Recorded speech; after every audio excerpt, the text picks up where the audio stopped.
Hallelujah, स्तुति है Lord. उसकी आपको कोटि कोटि कोटि धन्यवाद देते हैं। इस आत्मिक जीवन के इस प्रवास में परमेश्वर आप हमें आत्मिक मन्ना से खिलाकर परमेश्वर आप हमें आगे बढ़ाने के लिए विनती करते हैं। दिन प्रतिदिन हम आगे बढ़कर एक सिद्ध दुल्हन के नाई हम बढ़ने के लिए परमेश्वर आप हमें हाथ पकड़कर चलाने के लिए वचन से खिलाने के लिए हम विनती करते हैं। आशीष कीजिए, अगुवाई कीजिए।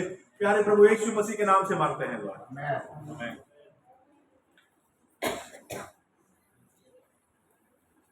आज हम इतिहास के पन्नों को जो है पुराने करार में वहां पर ये एक छोटा सा इतिहास है जहां पर आराम के राजा, आराम मतलब सीरिया, इंग्लिश में उसे सीरिया देश करके कहा हुआ है। आज भी वो देश है सीरिया, इजिप्ट और इजराइल के बीच में सीरिया करके एक देश है। सीरिया करके जो देश था उस देश का राजा था, वो राजा का एक सेनापति हुआ करता था। उस सेनापति का नाम क्या था? नामान नामक वो सेनापति था। वो बहुत शूरवीर था। कलाम उसके बारे में क्या करता है? अपने स्वामी के दृष्टि में बड़ा और प्रतिष्ठित पुरुष था, क्योंकि यहोवा ने उसके द्वारा अरामियों को विजय किया था। यहोवा उसके साथ था। यहोवा उसके द्वारा क्या किया था? बड़े कामों को किया था। मतलब ये यहोवा का चुना हुआ एक बर्तन है। वो बहुत बड़ा शूरवीर था, परंतु क्या था वो? कोढ़ी था। उसमें क्या था? उसके शरीर में पूरा कोढ़ से भरा हुआ था। कोढ़ का मतलब आप समझते हैं ना? शरीर में पूरा कुष्ठ रोग जो बोलते हैं, वो शरीर में पूरा क्या सफेद सफेद, उसको पूरा कुष्ठ रोग था।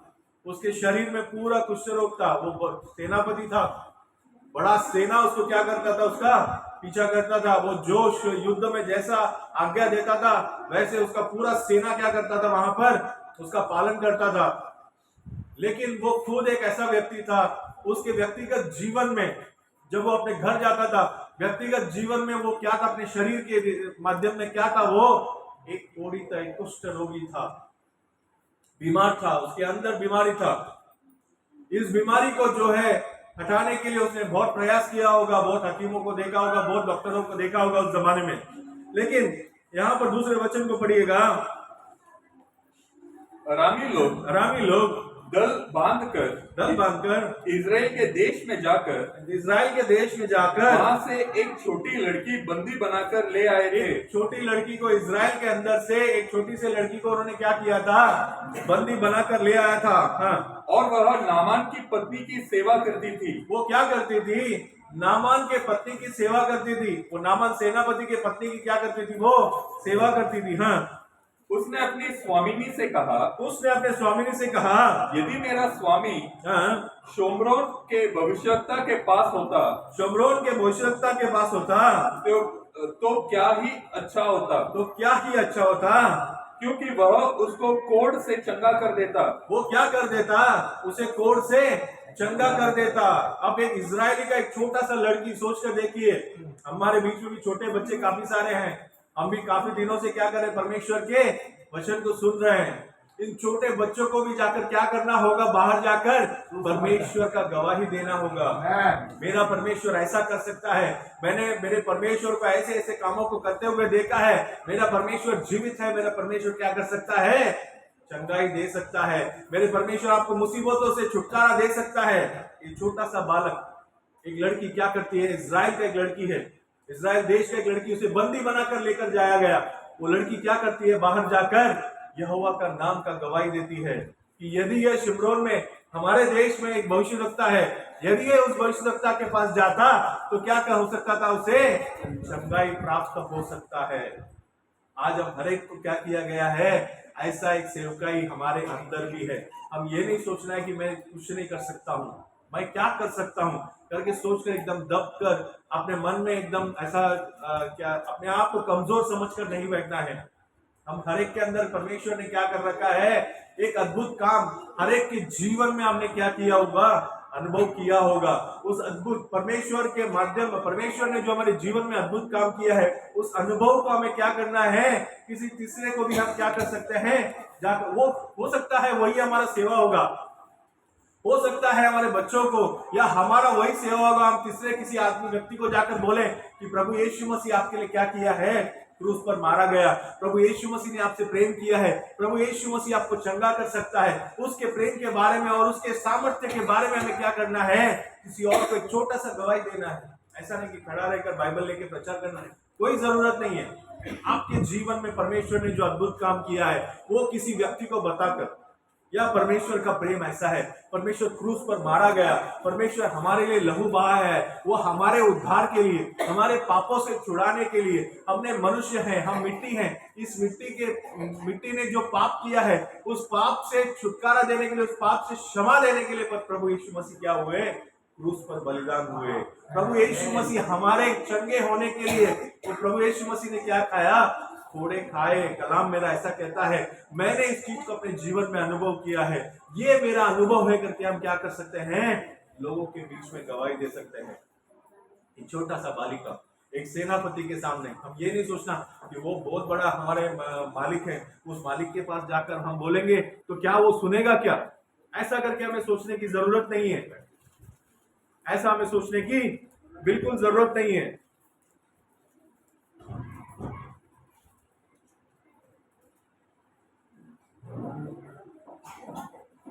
वो परमेश्वर क्या करता है? हमें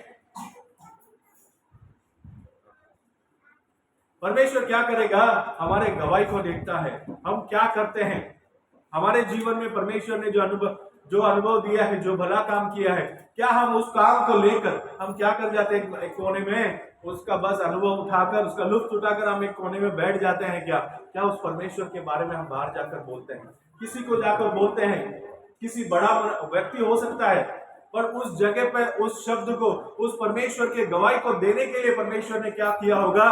तो उस जगह में हमें रखा होगा। एक छोटी सी बालिका है, वो सेनापति की पत्नी की सेवा कर रही है, लेकिन इस सेनापति का जो बीमारी है उससे छुटकारा दिलाने के लिए परमेश्वर क्या करते हैं? उस बालिका को वहां ले जाकर रखते हैं, और वो बालिका अपने मुंह खोलकर क्या करती है? परमेश्वर का वहां पर गवाही देती है। कि यदि ये जाकर वहां पर परमेश्वर के भविष्यवक्ता के पास जाएंगे तो वहां पर क्या होगा? इनको जरूर अपने कुष्ठ रोग से छुटकारा मिलेगा। हम में से कितने लोग ये काम कर सकते हैं? कितने लोग हम तैयार हैं ऐसे काम करने के लिए? हमारे आस पड़ोस में कोई बीमार होगा, आस पड़ोस में कोई पाप के अंदर पड़ा होगा, कोई कुष्ठ रोग के अंदर पड़ा होगा, उनको जाकर हम बोल सकते हैं क्या? आइए ब्रदर, हम प्रार्थना करते हैं, मेरा परमेश्वर ने मेरे लिए इतना महान काम किया है, मेरा परमेश्वर इतना महान है, वो खोड़े खाया है, उसके खोड़े खाने से हम चंगे होंगे करके मेरा कलाम कहता है। वो क्रूस पर मारा गया, मेरे लिए क्या किया था? लोगों ने मारा, कूटा उसको। वो परमेश्वर जीवित है, वो परमेश्वर क्या कर सकता है? आपको भी छुटकारा दे सकता है।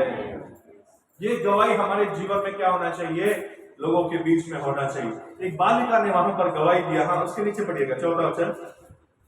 तो नामान ने अपने प्रभु के पास जाकर कह दिया, नामान ने अपने प्रभु के पास जाकर कह दिया, इजरायली लड़की इस प्रकार कहती है, इजरायली लड़की इस प्रकार कहती है।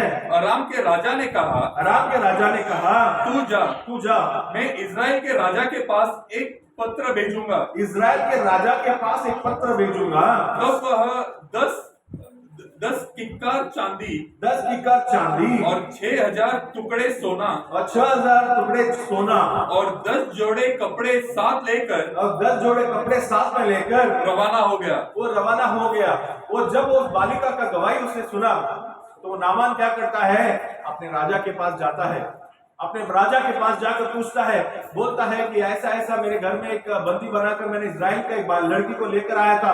वो जो बालिका है वो ऐसे ऐसे कहती है कि इजराइल में कोई व्यक्ति है जो क्या कर सकता है? मेरे इस बीमारी से मेरे लिए क्या कर सकता है? चंगाई दिलवा सकता है। तो वो क्या करता है? उसका राजा कहता है तू चला जा। मैं इजराइल के राजा को क्या करता हूँ? एक पत्र लिख देता हूँ। उसको जाना कहां पर था? इजराइल के अंदर जो भविष्यद्वक्ता था उस भविष्यद्वक्ता के पास जाना था, क्योंकि वो भविष्यद्वक्ता कौन है? परमेश्वर का भेजा हुआ मनुष्य है। वो भविष्यद्वक्ता उस समय में जो था उसका नाम था एलिशा।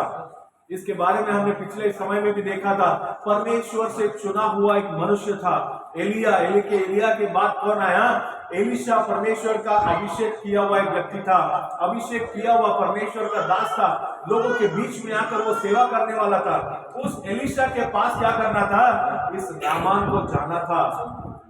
पर ये नामान कहां पर पहुंच जाता है? इजराइल के राजा के पास पहुंच जाता है। उसके नीचे पढ़िएगा 6वां वचन।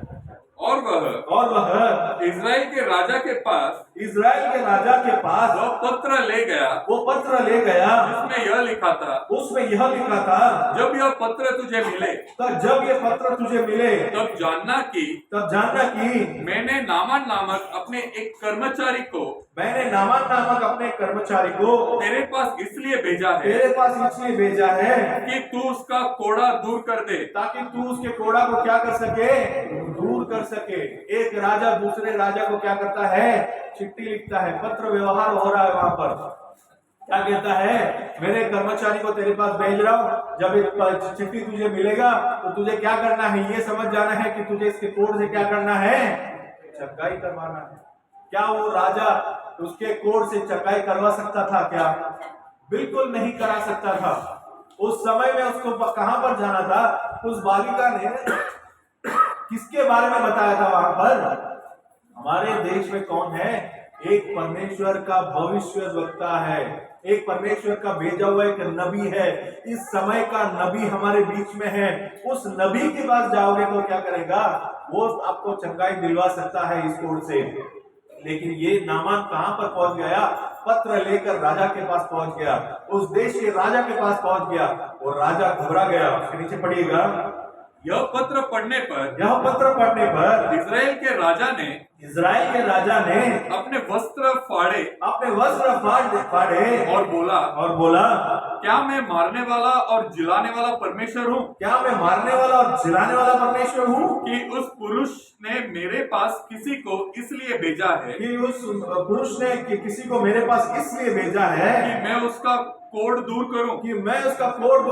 क्या मैं भगवान हूँ? क्या मैं परमेश्वर हूँ कि किसी का कोड दूर कर सकूं, किसी को मार सकूं, किसी को जिला सकूं? ऐसा शक्तिशाली मैं परमेश्वर हूँ क्या? इस मनुष्य ने क्यों इसे मेरे पास भेजा है? हाँ, सोच विचार तो करो। वह मुझसे झगड़े का कारण ढूंढता होगा। वो क्या कर रहा है? मैं इसका कोड दूर नहीं कर पाऊंगा, इसे मैं जब वापस कर दूंगा तो वो राजा क्या करेगा? कि तेरे पास सामर्थ्य होने के बावजूद तूने नहीं किया करके वो क्या करेगा? युद्ध लेकर इसके ऊपर चढ़ाई कर देगा। तो ये क्या सोच रहा है कि वो मेरे से युद्ध करने के लिए, लड़ाई करने के लिए क्या कर रहा है? कारण ढूंढ रहा है। ये सब सोचकर वो राजा जब वहां पर बैठा हुआ था, उसके नीचे पढ़िएगा। यह सुनकर कि इजराइल के राजा ने अपने वस्त्र को फाड़े हैं। परमेश्वर के भक्त एलिशा ने राजा के पास कहला भेजा, तूने क्यों अपने वस्त्र फाड़े हैं? अब वह मेरे पास आए, तब जान लेगा कि इजराइल में एक भविष्यवक्ता है। वो क्या है? उसको किसके पास आना था? मेरे पास आना था।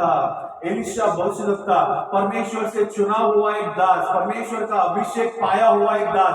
एलिया भविष्यवक्ता के अंदर जो आत्मा के वरदान थे, उसका 2 गुना पाया हुआ एक व्यक्ति कौन था? ये एलिशा भविष्यवक्ता था। एलिया का उस चद्दर को उठाकर योर्दान के ऊपर मारकर एलिशा ने क्या कहा था? एलिया का परमेश्वर कहां पर है? क्या हुआ? योर्दान नदी 2 भाग में हो गया। पहले राजाओं की पुस्तक में इतिहास से पूरा पढ़ लीजिएगा। वही एलिशा उसी एलिशा के पास क्या करना था? इस नामान को आना था अपने कोड से छुटकारा पाने के लिए। लेकिन वो पहुंच गया था राजा के पास। अब एलिशा क्या करता है? राजा के पास कहला कर भेजता है कि तू उसे मेरे पास भेज, ताकि उसे पता चले कि इजराइल के अंदर एक भविष्यवक्ता है और वो परमेश्वर का भेजा हुआ दास है। उसके नीचे पढ़िएगा। नहीं, तब नामान घोड़ों और रथों समेत एलिशा के द्वार पर आकर खड़ा हुआ।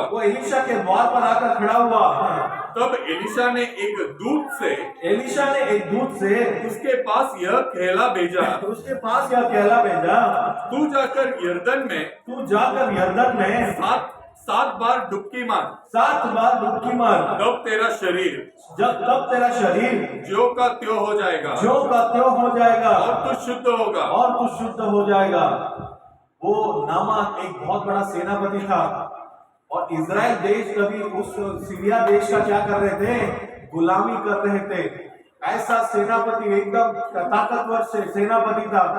वो सेनापति आकर क्या खड़ा है, एलिशा के द्वार पर आकर खड़ा है, एलिशा के द्वार पर आकर खड़ा है अपने कुष्ठ रोग से छुटकारा पाने के लिए। अब एलिशा भविष्यवक्ता घर के अंदर बैठकर एक दूत को भेज देते हैं, तू जाकर उससे कह दे कि वो यरदान नदी, यरदान करके नदी है, उस यरदान नदी में क्या करेगा, 7 बार वो डूब कर क्या करेगा, निकलेगा। तब वो क्या करेगा, अपने कुष्ठ रोग से, कोढ़ से क्या होगा, परिपूर्ण चंगाई पाएगा करके यहाँ पर उसने क्या कर दिया, एक दूत को भेज दिया। एक सोच कर देखिए, एक बहुत बड़ा सेनापति, एक देश का सेनापति आकर एक घर के एक नबी के घर पर खड़ा है, उसके नीचे पढ़िएगा वो क्या चाहता है करके देखिए। परंतु नामान क्रोधित हो, देखिए नामान क्रोधित हो गया, मैं बहुत बड़ा सेनापति हूँ, हाँ, यह कहता हुआ चला गया, यह कहता हुआ चला गया, मैंने तो सोचा था कि अवश्य वह मेरे पास बाहर आएगा, मैंने सोचा था कि वो अवश्य मेरे पास बाहर आएगा और खड़ा होकर अपने परमेश्वर यहोवा से प्रार्थना करके, और खड़े होकर अपने यहोवा से प्रार्थना करके कोढ़ के स्थान पर अपना हाथ फेर कर कोढ़ को दूर करेगा, कोढ़ के स्थान पर अपने हाथ को फेर कर क्या करेगा, कोढ़ को दूर करेगा। उसके मन में क्या इच्छा था, मैं बहुत बड़ा सेनापति हूँ, मैं इस देश का इतना बड़ा सेनापति और ये मेरा गुलाम देश है, इस गुलाम देश का एक व्यक्ति मुझे कहता है कि यरदन में जाके क्या कर, डुबकी लगा, जबकि इसको बाहर आकर मेरे कोढ़ जहां पर है वहां पर अपने हाथ को फेर कर क्या करना चाहिए था, मेरे कोढ़ से चंगाई करना चाहिए था। उसके अंदर एक अहंकार था, उस अहंकार जब तक उसके अंदर था उस तब तक वो क्या नहीं कर पाया, उसके कोढ़ से वो छुटकारा नहीं पा सकता है।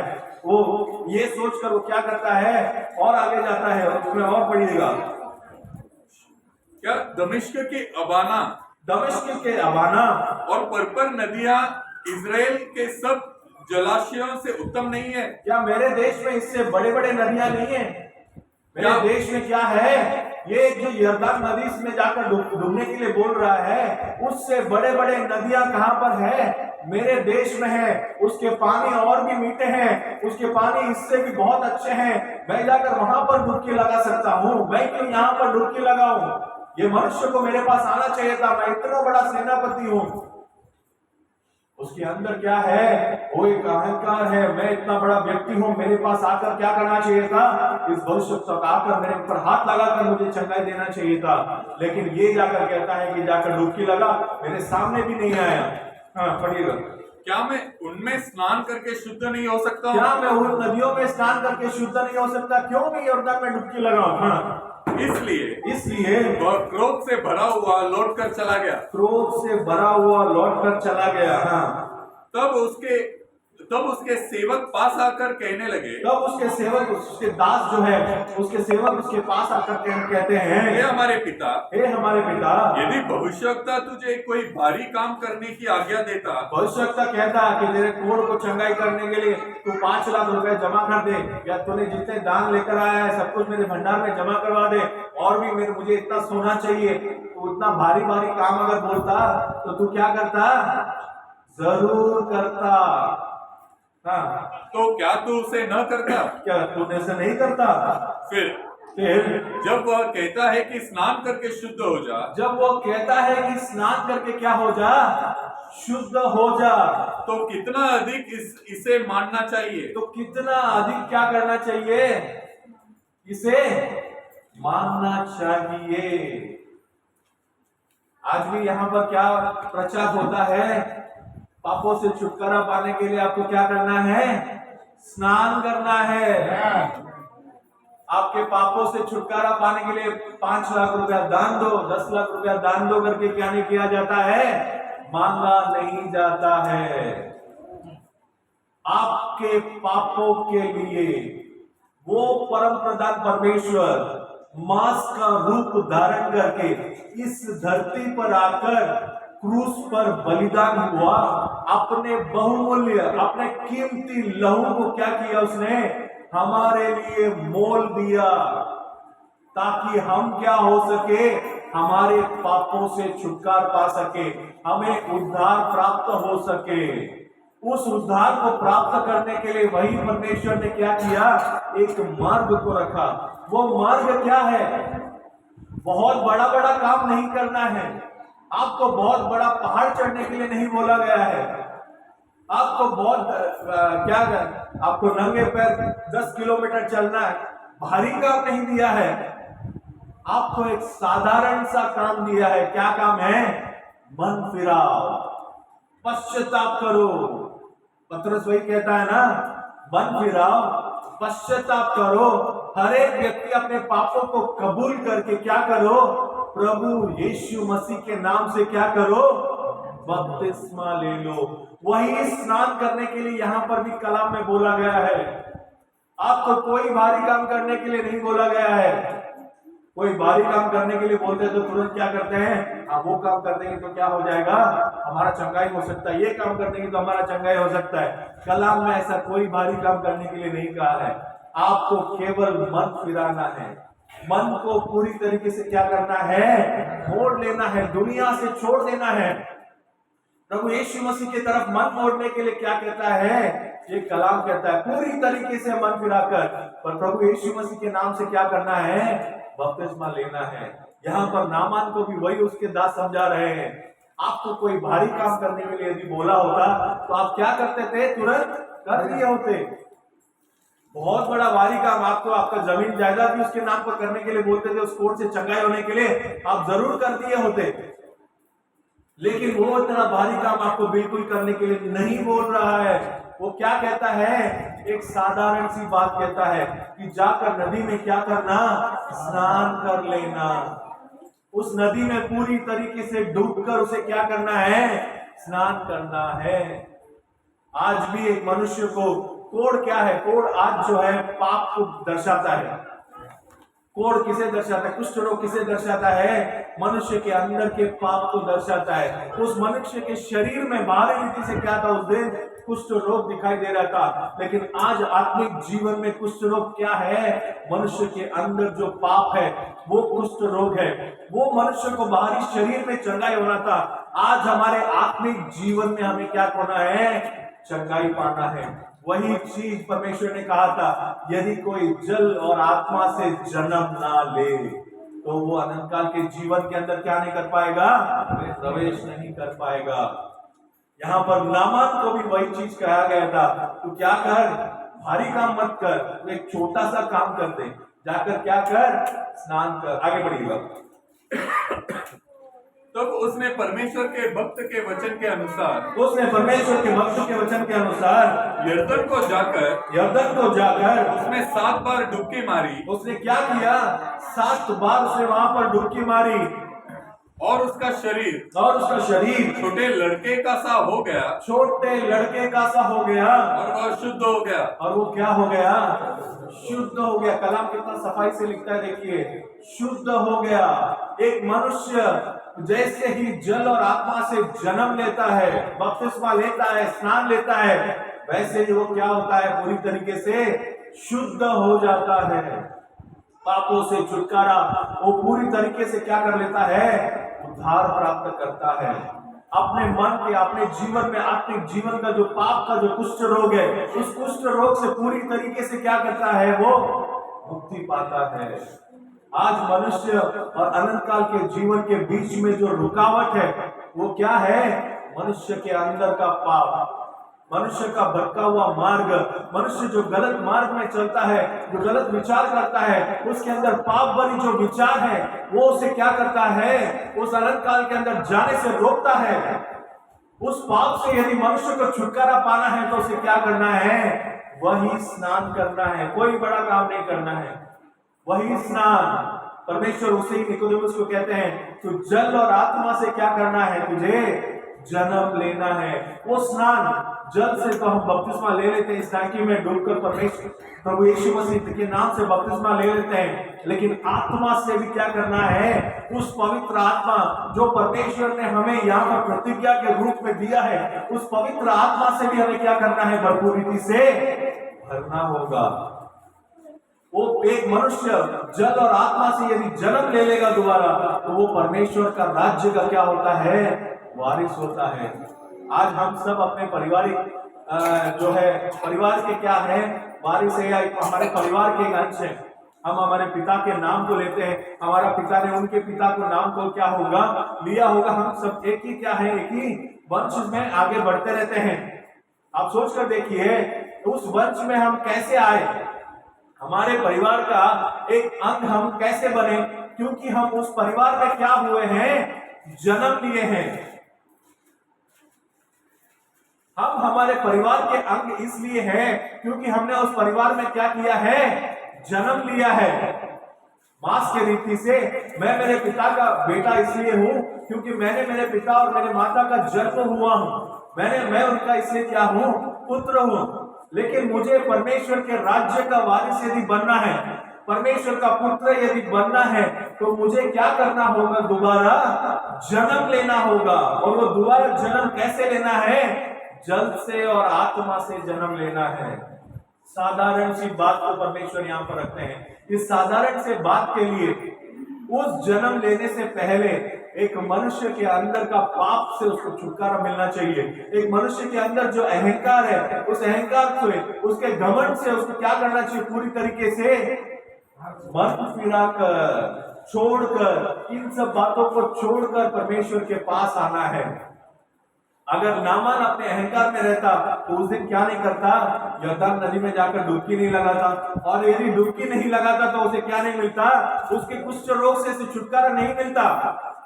लेकिन उसके सेवकों ने जैसे कहा, तुझे कोई भारी काम बोलता तो क्या करता? तू जरूर करता। लेकिन तुझे छोटा सा बात उसने कहा है, जाकर क्या करना है? यरदन नदी में 7 बार डुबकी लगाना है। तो जाकर क्या करता? अहंकार को छोड़कर जाकर वहां पर क्या करता है? डूबकर जब निकलता है तो उसका मांस में कुष्ठ रोग नहीं है। आज भी हमारे अंदर अहंकार जो पाप है, जो कुष्ठ रोग है, उससे हमें छुटकारा पाना है, पाप से शुद्ध होना है। तो हमारे अंदर का पहले अहंकार, दुनियादारी, दुनिया की लालसा, दुनिया की इच्छाओं को छोड़कर हमें क्या करना है? परमेश्वर के पास आना है। पूरी तरीके से मन फिराकर जल और आत्मा से जन्म लेकर क्या करना है? उसके पास आना है। तभी हम अनंतकाल के जीवन के अंदर क्या कर पाएंगे? प्रवेश कर पाएंगे। इस नामान ने क्या किया? परमेश्वर का दास का बताया हुआ उस बात को उसने क्या किया? पूरी तरीके से पालन किया। उस दास के बताए हुए बात को उसने क्या किया? पालन किया।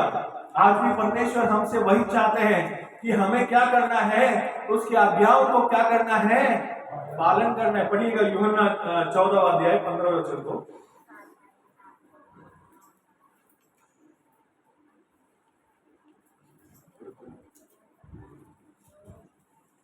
यदि तुम मुझसे प्रेम रखते हो तो मेरी आज्ञाओं को मानोगे। सीधी सीधी बात परमेश्वर ने सफाई से कह दिया है। क्या कहा है? यदि तुम मुझसे प्रेम करते हो तो मेरे आज्ञाओं को क्या करो? पालन करो।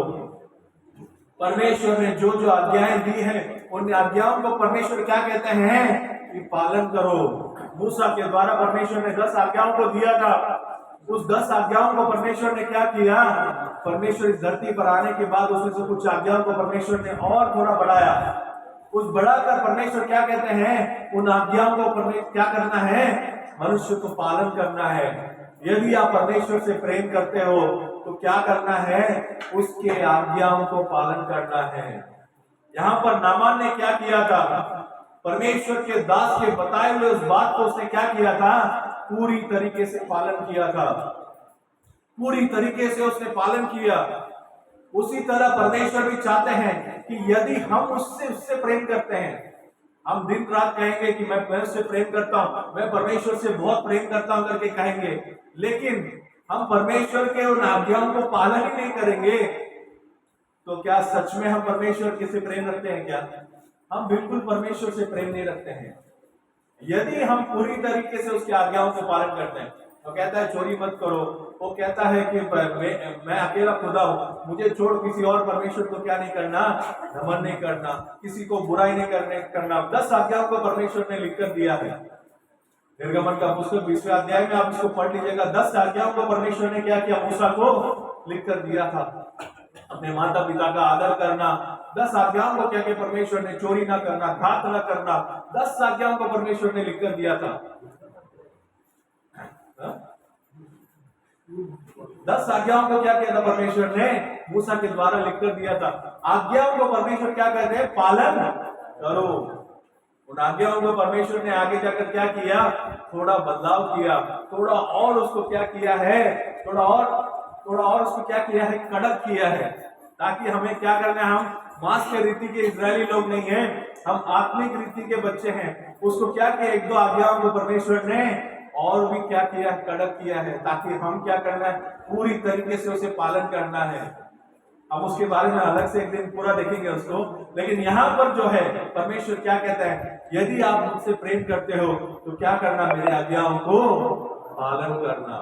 यहाँ पर नामान ने क्या किया था, परमेश्वर के दास के बताए हुए मार्ग को उसने पालन किया था। आज परमेश्वर ने हमें जो आज्ञा दिया है, हम सभी को क्या करना है, अपने पापों को कबूल करके क्या करना है, स्नान लेना है। जल और आत्मा से यदि हम स्नान नहीं लेते हैं तो परमेश्वर के राज्य में प्रवेश नहीं कर पाएंगे। हमें हमारे पापों को छोड़कर पूरी तरीके से क्या करना है, मुड़कर परमेश्वर के पास आना है।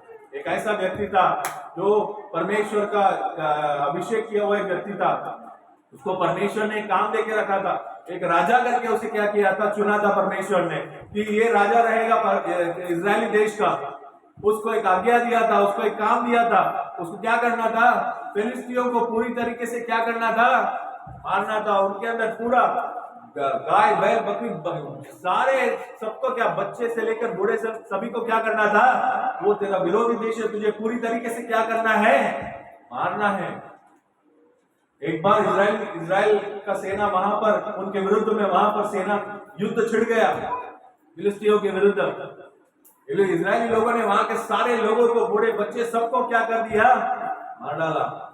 लेकिन ये जो शाऊल करके जो राजा था, उस राजा ने क्या किया, वहां के जो अच्छे चीज है, वहां के जो भेड़ बकरी बैल एकदम तंदुरुस्त थे, जो उसको अच्छा लगा, उन सभी को उसने क्या कर लिया, वहां से बंदी बनाकर लेकर आ गया।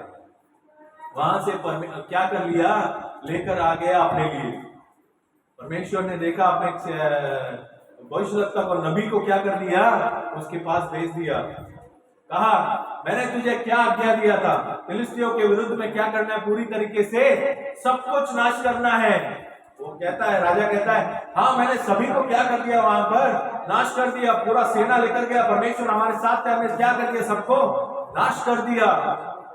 लेकिन वो भविष्यवक्ता कहता है कि मुझे, मेरे कानों में क्या कहता है, भेड़ बकरियों का आवाज यहाँ पर मेरे कानों में पड़ रहा है, ये कहां से आ रहा है। तब वो राजा कहता है कि हाँ, मैंने वहां से कुछ तंदुरुस्त भेड़ बकरियों को क्या किया, प्रभु यीशु यहोवा परमेश्वर के लिए बलिदान चढ़ाने के लिए क्या कर लिया, वहां से लेकर आया। परमेश्वर ऐसा बलिदान को बिल्कुल नहीं चाहता। परमेश्वर क्या चाहता है, अपने आज्ञा को पालन करो। जैसा आज्ञा दिया है वैसे ही क्या करना है, पालन करना है। फिलिस्तियों को पूरी तरीके से वहां से कोई भी चीज, सारा चीज श्रापित है, तुझे वहां से कुछ भी नहीं लेकर आना है। लेकिन इसने क्या कर लिया, वहां से जो अच्छे चीज को वहां से लेकर आ गया। परमेश्वर ने उसी दिन उसके ऊपर क्या किया, न्याय किया। उसी दिन उसके ऊपर न्याय उतर गया। उसने परमेश्वर के वचन को क्या कर दिया, इनकार कर दिया। परमेश्वर का बताया हुआ इस वचन को क्या कर दिया, उसने पूरी तरीके से ठुकरा कर उसने वहां से जो छोटे अच्छे चीज से उन चीजों को उठाया। इसलिए परमेश्वर ने उसे क्या किया, राजा के स्थान से हटाकर एक दूसरे राजा को वहां पर नियुक्त करने के लिए, वहां पर किसको अभिषेक किया था, दाऊद को अभिषेक किया। वो शमूएल राजा जाकर दाऊद को क्या करते हैं, अभिषेक करते हैं। जैसे वहां पर दाऊद अभिषेक हुआ, यहाँ पर शाऊल के अंदर क्या हो गया, एक दुष्ट आत्मा आकर बैठ गया। ये सब कला में इतिहास आप पढ़ लीजिएगा। पहला शमूएल का पुस्तक, दूसरा शमूएल का पुस्तक में पूरी तरीके से पढ़ लीजिएगा। दाऊद का, शाऊल का पूरा इतिहास यहाँ पर लिखा हुआ है। एक परमेश्वर ने एक राजा को चुना था। उस राजा को एक काम दिया था, क्या करना है, उसके आज्ञा को पालन करना है। उसको एक आज्ञा दिया कि तू जाकर क्या कर, सभी को मार डाल। तेरे विरोधी हैं, फिलिस्ती हैं, वो फिलिस्तियों को मार डाल। लेकिन इसने क्या किया, उनको मारने के बजाय उनमें से लोगों को तो मार डाला, लेकिन वहां के भेड़ बकरियों को लेकर आ गया। वो परमेश्वर के नजर में क्या है, उसके आज्ञा का उल्लंघन है। परमेश्वर के दिया हुआ आज्ञा को उसने क्या कर दिया, उल्लंघन कर दिया, उसे तोड़ दिया। उस आज्ञा को तोड़ने की वजह से उस राजा के ऊपर क्या होता है, परमेश्वर का दंड उतरता है। वो राजा अपने स्थान को छोड़कर, परमेश्वर का अभिषेक उससे निकल जाता है और उसके अंदर आकर क्या करता है, एक दुष्ट आत्मा बैठ जाता है। सोचिए, परमेश्वर इसलिए कहते हैं कि यदि तुम मुझ में प्रेम रखते हो तो क्या करो, मेरे आज्ञाओं को पालन करो। नामान और शाऊल, दो उदाहरण को आज हमने देखा है। दो उदाहरण को हमने देखा है। नामान एक ऐसा व्यक्ति था जिसने क्या किया, परमेश्वर के दास के बताए हुए उस काम को उसने क्या किया, अपने जीवन में उसे पालन किया और अपने अंदर जो कोढ़, जो कुष्ठ रोग था, जो बीमारी था, उस बीमारी से उसने क्या किया, चंगाई पाया। और दूसरा एक व्यक्ति है यहाँ पर, उसका नाम है शाऊल। उस शाऊल ने क्या किया, परमेश्वर के बताए हुए उस वचन का, उस आज्ञा का उसने क्या कर दिया, उल्लंघन कर दिया। उसके ऊपर क्या उतरा, परमेश्वर का दंड उतरा। आज हमें क्या है, परमेश्वर का आज्ञा क्या है कि हम सभी को क्या करना है, उसकी आज्ञाओं को पालन करना है। उसकी आज्ञाओं को पालन करेंगे तो परमेश्वर ने हमारे लिए क्या मार्ग रखा है, अनंत काल के जीवन का मार्ग रखा है। उस अनंत काल के जीवन के मार्ग में जाने के लिए उसके वचन को पालन करना है। उसका वचन हमें क्या सिखाता है, जल और आत्मा से क्या करना है, जन्म लेना है। तो हम में से किसी ने भी अगर प्रभु यीशु मसीह के नाम से यदि नहीं जन्म लिया होगा, नहीं बपतिस्मा लिया होगा, तो आज भी समय है। टैंक इधर नीचे पानी से क्या हुआ है, भरा हुआ है। आपको आज भी यदि आप परमेश्वर के पास अपने आप को अर्पित करते हैं कि हाँ, मैं परमेश्वर प्रभु यीशु मसीह को स्वीकार करता हूँ, वो प्रभु यीशु मसीह मेरे लिए मारा गया था, मेरे पापों के लिए मारा गया था, मेरे लिए गाड़ा गया था, तीसरे दिन जी उठ कर आया, मैं उस प्रभु यीशु मसीह को स्वीकार करता हूँ, तो आज भी आप क्या कर सकते हैं, जल से यहाँ पर जन्म ले सकते हैं। परमेश्वर, आप पूरी तरीके से मन फिराकर अपने पापों को कबूल कर परमेश्वर प्रभु यीशु मसीह के नाम से यहाँ पर बपतिस्मा लीजिए। परमेश्वर आपको क्या करेगा, आत्मा से भर देगा, उसके पवित्र आत्मा से भरेगा। उसके पवित्र आत्मा से भरकर वो अपने मार्ग में क्या करेगा, वो चलाएगा। नामान को परमेश्वर यदि छुटकारा दे सकता है, नामान को उसके कुष्ठ रोग से यदि चंगाई दे सकता है, तो वही जल से बपतिस्मा लेने से, उसकी आज्ञा को पालन करने से आज हमें क्या मिलेगा, हमारे पापों से छुटकारा मिलेगा, हमारे पापों से चंगाई, हमारे पापों से पूरी तरीके से हम शुद्ध हो जाएंगे। हमारे सारे बुराइयों से, हम अब तक जो भी बुराइयां की है, अपने मन में, विचार में, अपने जीवन में जो भी किए हैं, सबसे क्या हो जाएगा, हमें छुटकारा मिल जाएगा, हमें क्षमा प्राप्त हो जाएगा और हमारे लिए अनंत काल का जीवन का मार्ग क्या हो जाएगा, सामने खुला रहेगा। आज हमें क्या करना है, मैं इससे ज्यादा कुछ बोलने वाला नहीं हूं। हमें आज करना क्या है, परमेश्वर ने एक पंक्ति में परमेश्वर ने कह दिया, यदि आप मुझसे प्रेम करते हो तो क्या करो, मेरे आज्ञाओं को पालन करो। यदि आपको कोई व्यक्ति गाली देता है तो आपको दोबारा उसे लौटकर 4 गाली क्या करना है, देना है। ऐसा कहा है क्या परमेश्वर ने? नहीं कहा है। यदि कोई व्यक्ति आपको निंदा करता है तो आपको क्या करना है, उसके लिए प्रार्थना करना है। यदि कोई व्यक्ति आपको गाली देता है, यदि कोई व्यक्ति अगर आपको मार भी देता है, तो कलाम कहता है कि आपको सहन करना है। क्यों सहन करना है, क्यों सहन करना है बताइए? क्योंकि मेरे प्रभु यीशु मसीह को नीचे से लेकर उस पर्वत तक लेकर गए, गोलगोथा के अंदर कैसे लेकर गए? क्रूस को उनके कंधे पर रखकर कोड़ों से उनको क्या किया? मारते हुए लेकर गए। उन्हें गाल पर किसी ने मारा, उनके ऊपर थूका, उनके सर पर कांटों के मुकुट रखे गए। जब परमेश्वर जो किसी पाप को नहीं जानते थे, जो कोई पाप नहीं किए थे, वो यदि मेरे लिए सहन कर सकते हैं तो क्या मैं नहीं कर सकता? उसी क्यों परमेश्वर ने सहन किया? क्योंकि परमेश्वर ने हमसे क्या किया? प्रेम किया।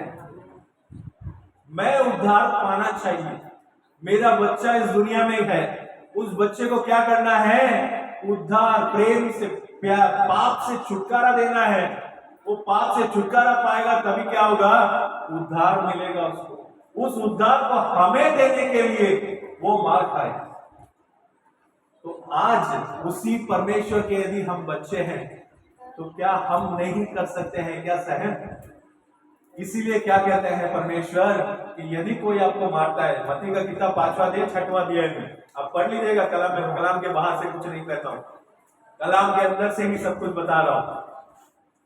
कलाम में बहुत सफाई से लिखा है। क्या लिखा है? यदि कोई आपको निंदा करता है तो आपको क्या करना है? उसके लिए प्रार्थना करना है। यदि कोई आपको धिक्कारता है या आपके विरुद्ध में कुछ बात करता है, आप उसको से प्रेम करना है, आपको उसके लिए प्रार्थना करना है, आपको उसके ऊपर प्रेम दिखाना है। क्योंकि मेरा परमेश्वर ने मेरे ऊपर क्या किया था? प्रेम दिखाया था। वही प्रेम मुझे आगे दिखाना है ताकि वो व्यक्ति क्या कर सके? मेरे प्रेम को देखकर उस परमेश्वर के प्रेम के अंदर क्या कर सके? आ सके। मुझे परमेश्वर की आज्ञाओं को क्या करना है? पालन करना है। आपने सुना होगा, यदि कोई व्यक्ति एक गाल पे मारे तो दूसरे गाल को भी दिखाना करके। कहां पर लिखा है? कहां पर लिखा है? आपके हाथ में जो बाइबल है ना, उसी में लिखा है। बहुत लोग कहते हैं कि महात्मा गांधी ने कहा है करके, लेकिन ये जो कलाम है मत्ती का किताब 5वें अध्याय में, 5वां अध्याय, 6वां अध्याय, 7वां अध्याय घर जाकर शांति से पढ़ लीजिएगा। बहुत कुछ दिया है परमेश्वर ने। जो पर्वत के अंदर लोगों के बीच में प्रचार किया है उन बातों को, वो बातें कहां पर है? कलाम के अंदर है। एक व्यक्ति आपसे आपका शर्ट मांगता है तो आप क्या कर दो? दे दो। यदि कोई व्यक्ति आपको 1 मील बुलाता है तो आप उसके साथ 2 मील चले जाओ। मत्ती 5वां अध्याय। क्यों परमेश्वर? ये सब परमेश्वर की बातें हैं, आज्ञा है कि परमेश्वर क्या किए थे? इस धरती पर आकर लोगों के बीच में प्रेम किया, लोगों के बीच में भले कामों को किया था। परमेश्वर चाहते हैं कि आज हम उसके बच्चे हैं, हम भी क्या करें? उसकी आज्ञाओं को पालन करें, उसके बताए हुए मार्ग में चलें, उसके पद चिन्हों पर हम चलें। हमें क्या करना है? उसी प्रेम को क्या करना है? यहां पर दिखाना है। जो प्रेम हमें मिला है, जो प्रेम हमें कैसे मिला है? मुफ्त में मिला है। वो भी हमने कोई मोल दिया है क्या उसके लिए? हमारे पापों की क्षमा के लिए कोई मोल दिया है कि कोई कीमत दिया है? कुछ नहीं दिया है। वो प्रभु यीशु मसीह ने क्या किया है? मुझ पर प्रेम किया है और अपने इकलौते पुत्र को इस धरती पर भेज दिए ताकि जो कोई उस पर विश्वास करे। हमारा एक काम है, क्या करना? 10 लाख रुपए देना। ऐसा है क्या? जो कोई उस पर विश्वास करे, विश्वास के अलावा आपको कोई खर्चा नहीं है। विश्वास में आपका कितना खर्चा होगा उतना ही होगा। आप सोचकर देख लीजिए, आपको प्रभु यीशु मसीह पे विश्वास करने में जितना खर्चा होगा उतना ही आपको करना है। खर्चा होगा कुछ? मैं प्रभु यीशु मसीह पर पूरी तरीके से क्या करता हूँ? वो मेरे लिए अनंत काल का जीवन का मार्ग खोल रहा है, खुला रखा है। क्रूस पे आज भी क्या कर रहा है? उसका लहू बह रहा है। मुझे उसकी आज्ञाओं को क्या करना है? पालन करना। आइए तो प्रार्थना करते हैं।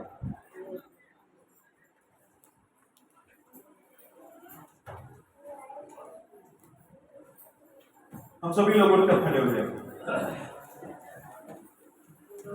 सभी लोग उठकर खड़े हो जाएंगे। प्रभु यीशु मसीह से प्रार्थना में अंदर है। तूने मुझे आगे पीछे घेर रखा है, अपना हाथ मुझ पर रखे रखा है।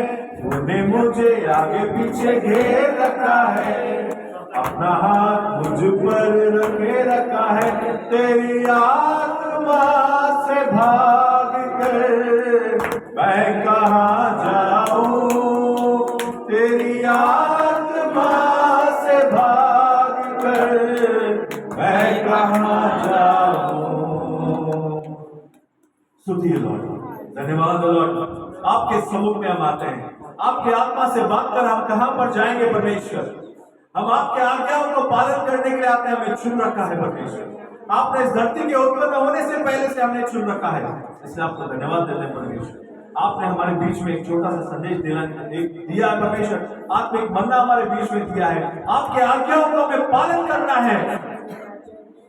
जो कोई आपसे प्रेम करता है आपकी आज्ञा को पालन करे, यही आपका वचन है परमेश्वर। नामान ने उस भविष्यवक्ता के वचन को पालन किया और वो अपने शरीर में चंगाई पाया परमेश्वर। आज हम आपके आज्ञा को पालन कर अपने अंदर के पापों से छुटकारा पाना चाहिए। आपके बच्चे परमेश्वर दिन प्रतिदिन हर एक पल परमेश्वर आपके वचन को पालन करना चाहिए। आपके प्रेम को परमेश्वर वहां पर अपने अंदर से बाहर निकालना चाहिए। आपसे जो पाया है उस प्रेम को बाहर निकालना चाहिए। विश्वास के साथ आपके पास आए हैं परमेश्वर, आप इन सभी को पवित्र आत्मा से भरने के लिए विनती करते हैं। आशीष कीजिए, अगुवाई कीजिए, जरूरतों को पूरी कीजिए, इनकी मांगों को पूरी कीजिए परमेश्वर। बीमारी से चंगाई कीजिए, शैतान से के बंधन से प्रभु यीशु मसीह के नाम से छुटकारा दीजिए। आप आशीष करके चलें। जिनको नौकरी नहीं है नौकरी दीजिए और नौकरी में जो है उनको बरकत देने के लिए विनती करते हैं। आत्मिक जीवन में वचन को सुनकर, वचन को पढ़कर दिन प्रतिदिन आगे बढ़ने के लिए परमेश्वर आप हर एक से बात करने के लिए विनती करते हैं। आपके हाथ में सौंपते हैं, बाकी का समय आपके हाथ में मिलेगा। प्रभु यीशु मसीह के नाम से मांगते हैं, आमीन। ये हमारे पिता तू जो स्वर्ग में है, तेरा नाम पवित्र माना जाए, तेरा राज जाए, तेरी इच्छा जैसे स्वर्ग में पूरी होती है वैसे पृथ्वी पर भी हो। हमारी दिन भर की रोटी आज हमें दे। हम जिस प्रकार हमने अपने अपराधियों को क्षमा किया है वैसे ही आप भी हमारे अपराधों को क्षमा करो। हमें परीक्षा में ना ला परंतु बुराई से बचाओ, क्योंकि राज महिमा सदा आपकी हो। Hallelujah, hallelujah, hallelujah, hallelujah, hallelujah, hallelujah,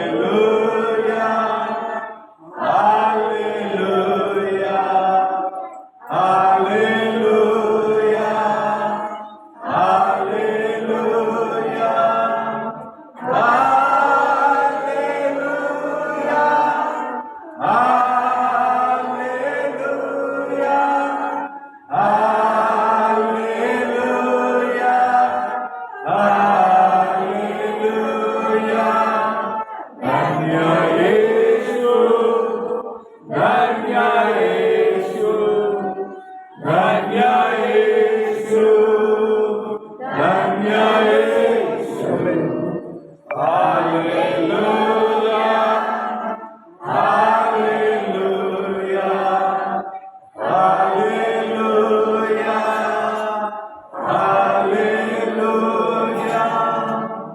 हमारा प्रभु यीशु मसीह का प्रेम, उनका शांति, उनका समाधान हमारे साथ, हमारे परिवार के साथ प्रभु यीशु मसीह के आगमन तक बने रहे।